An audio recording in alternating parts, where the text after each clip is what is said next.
Child, ye know not what ye ask. Can ye drink of the cup that I drink of, and be baptized with the baptism I am baptized with? So that's Yahweh Shai, speaking to his disciples, Are you willing, to go through all the stress and calamity that he's going to be able to go through, for the remission of sins of Israel? And verse 39 says, And they said unto him, We can.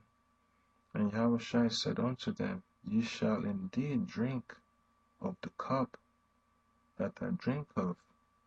So that means, brothers that want to serve the Most High, you already made that vow.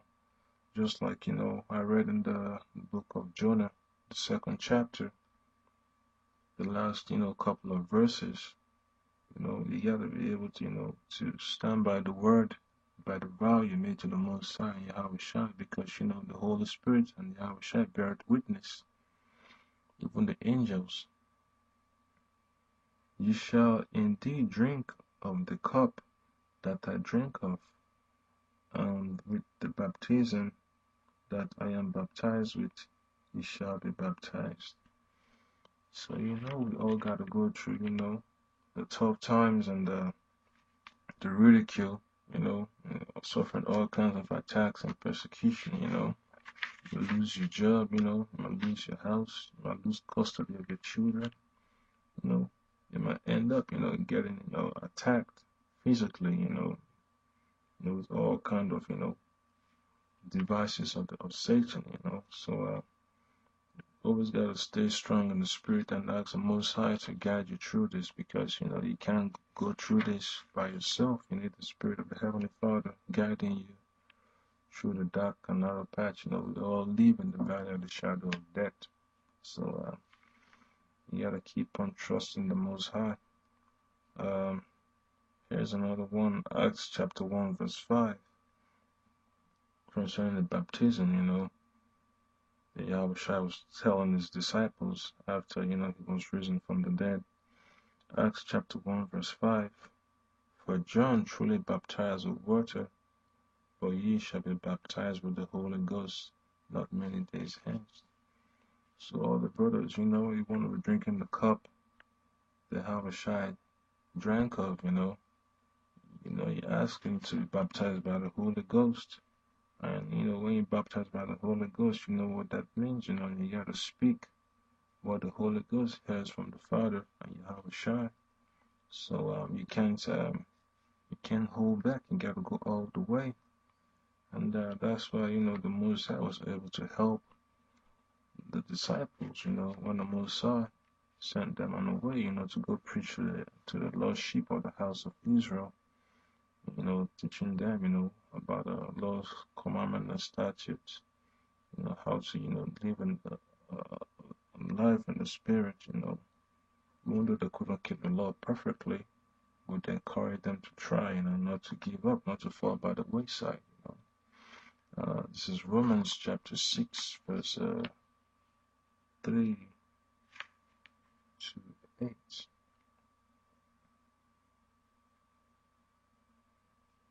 Know ye not that so many of us were baptized into Yahushua Mashiach, were baptized into his death?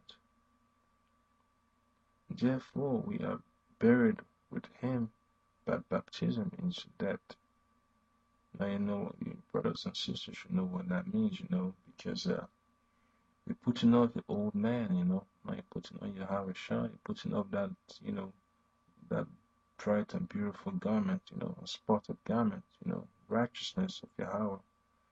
That's what it means, to put away and bury, the old man.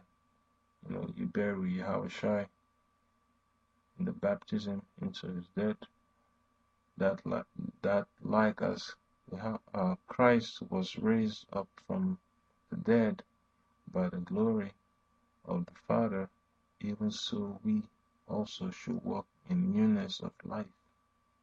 For if we have been planted together in the likeness of his death, we shall be also in the likeness of his resurrection. So we already passed away, from ignorance, putting the flesh under, submitting ourselves spiritually unto the Most High. Verse 6, knowing this, that our old man is crucified with him, that the body of sin might be destroyed, that henceforth we should not serve sin. So, all this scripture right here, Romans chapter 6, 3 to 6, is very, very, self-explanatory. Whenever you get a chance, you always read through it. And, when you're talking about the baptism, you're also talking about, circumcision of your heart, spiritually, cleansing of your sins, with the blood of Yahweh, the washing also. Could also go down to Colossians chapter 2, verse 10. Blotting out. Let me just start. Let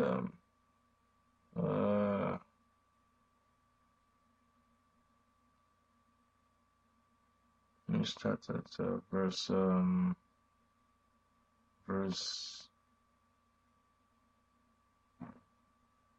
9. Colossians chapter 2, verse 9.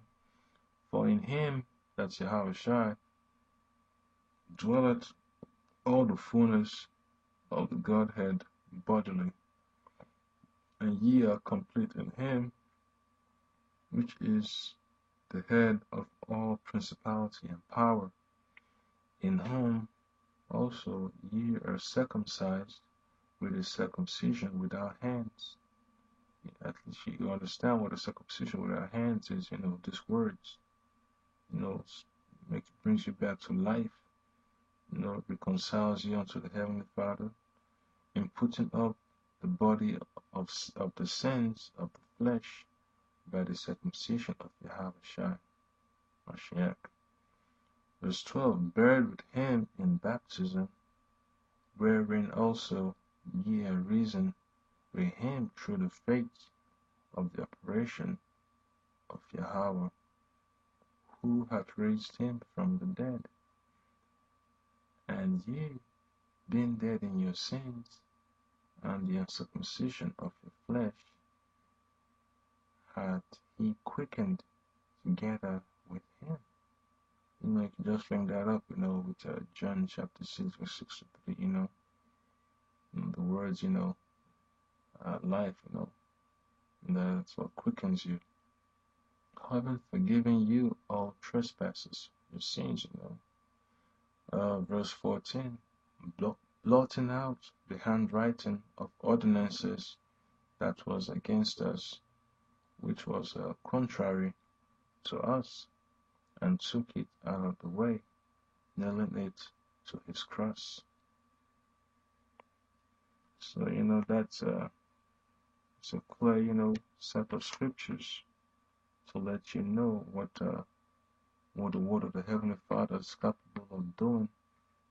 When the Most High gives you the Holy Spirit, is able to blot out, all your sins that have been counted against you, So that's why if you go back to the book of Isaiah, where the Most High talks about, your righteousness, in the last days shall be of him, and every tongue that rises up against you shall be condemned.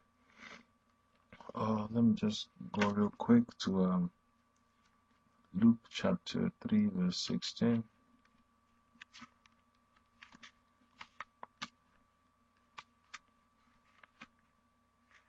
Yeah, it's not an easy thing to do, just pick up the scripture after a while. The Most High gotta be with you. How I wanna, the Most High gives me the courage and the boldness, to stand up, and proclaim his word through the four corners of the earth. Yeah, here's another account of John, doing his ministry of baptizing Israel, trying to teach them the way is back to the Heavenly Father.